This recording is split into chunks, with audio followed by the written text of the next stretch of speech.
So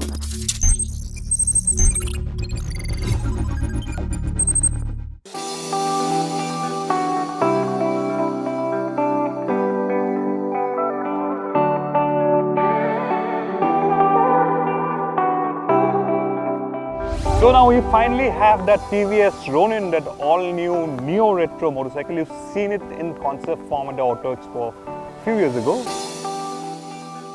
This is a production model, and some of you have commented on our Instagram, on our Facebook, that this one doesn't quite look like the Zeppelin concept that was shown at the Auto Expo.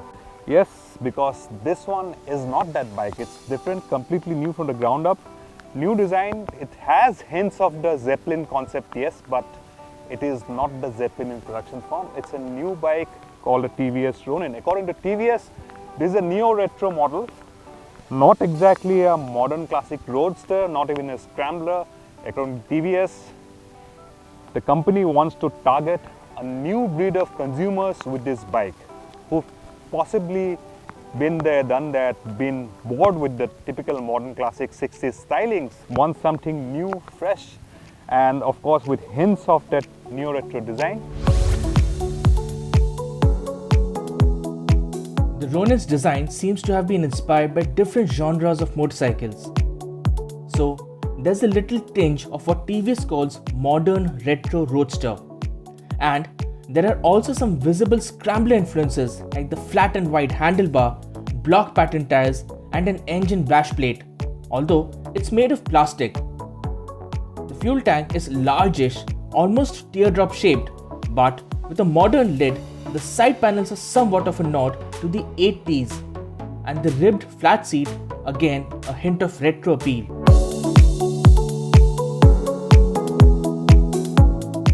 To me, the design looks quite nice from the front. 41mm Showa upside down forks finish in gold. In this variant, looks very premium with the LED headlight and with that offset speedometer console. We'll talk about the speedometer console in detail a little bit. But if you look at it from the rear angle, it's a bit of a hit and miss. But believe me, the more time I spent with this bike, the design does begin to grow on you.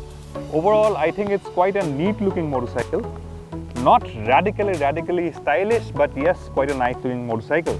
If you sit on it, it's got a very neutral forward set foot pegs, very neutral riding position. So it's targeted at new riders, even first time riders.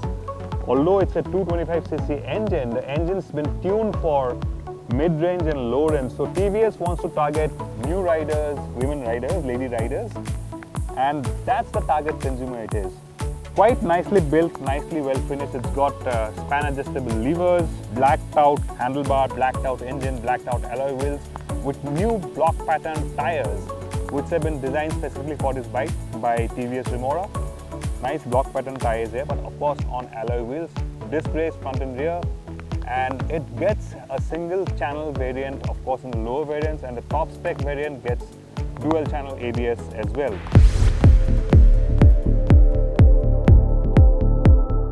Ronin also gets a long list of features. There's smartphone connectivity with turn-by-turn navigation, incoming call alerts, and even a voice command system. The offset speedometer offers good visibility and offers a long list of information, including distance to empty and gear position indicator. Switch gear, everything looks quite well fit. Design, fit and finish, typical TVS, quite nice. Overall, it's not a bad looking bike. You may think opinions again will be polarized whether this looks like a good bike or not, but believe me, the more time you spend with it, the design does begin to grow on you. Still, the proportions, the rear and the front don't gel that well to me, but overall it's not a bad looking bike, and overall I think it's quite a decent looking motorcycle.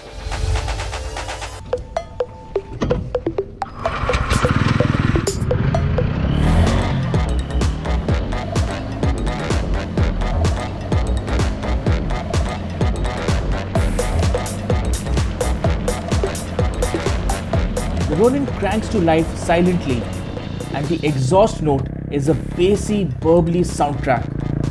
Not quite the long stroke thump, but the perfect square engine sounds and feels free revving. The slip and assist clutch offers a light and easy feel on the lever, and the gear shifts are precise. Acceleration isn't backslapping, but it revs freely close to 8000 rpm, and the speedo shows 100 km per hour and beyond when prodded. Rather than trying to get anywhere in a hurry, the Ronin is best enjoyed at a relaxed and unhurried pace. So what's immediately likable is the refinement of this engine. The Ronin's got quite a nice refined engine, very smooth. Low end torque is absolutely fantastic, mid-range fantastic. Fifth gear you can pull cleanly from as low as 35 km per hour. So if you're the kind of a lazy rider who doesn't want to downshift too much, this bike will certainly satisfy you.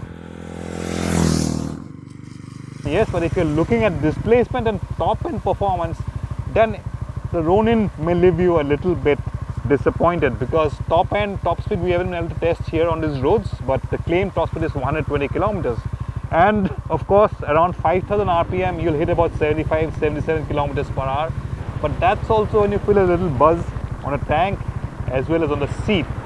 But overall, very tractable engine, very refined, handling is very nice, braking spot on. Yeah, so if you want a tractable engine, smooth engine without too many gear changes, this is the bike for you. But if you're looking for top end performance, this may probably not satisfy you.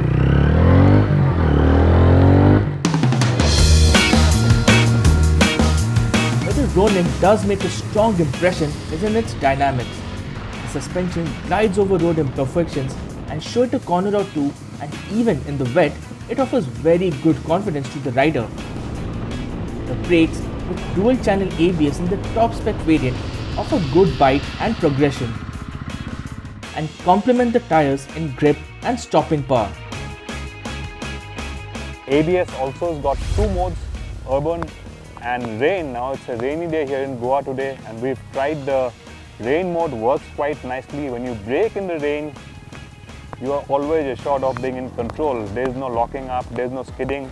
So quite nice, everything works fine. The Ronin indeed is quite a likeable motorcycle. In a way, it seems more like a product development statement from TVS, possibly even hinting at more future retro style models. So in a word, the biggest strength of the TVS Ronin is its price.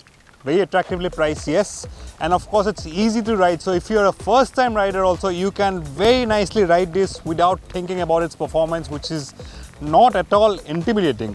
So first time riders, yes, this is the bike for you. But if you're looking for performance, maybe this is not the bike for you. What I like, the ride qualities. Even in the wet, the front end feel is very planted. Those Showa shocks really make it feel very planted, and the rear monoshock also, the ride quality is very supple, very nice. If you're going through minor bumps, very nice plush ride quality. Engine, smooth, refined, gear shifts, slick, all plus points there. The looks, well yes, the first half to me, it looks nice, but the rear somehow doesn't gel to me with the first half. So that's a negative in my opinion. But overall, I think TVS has made something which is not at all like anything that you see in the market today. Whether or not it goes on to become a successful product is yet to be seen. But of course, if you want to look different, have something unique, then you can certainly consider the TVS Ronin. With prices starting at under 1.5 lakh rupees, the TVS Ronin certainly makes for an affordable, easy to ride, well-engineered motorcycle.